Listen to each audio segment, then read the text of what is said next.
tubig. Kapitan.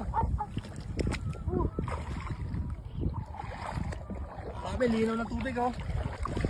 Sarap dito. Ah.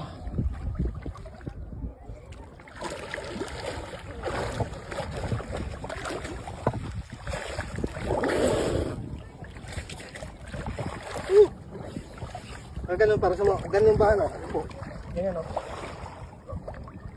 Mga idol, ito nga pala yung dagat nila dito. May mga butas-butas na parang mga swimming pool na sobrang linaw ng tubig. Napakagandang tingnan. So yung nakikita nyo na yan, tingnan nyo naman oh. Ang linaw ng tubig.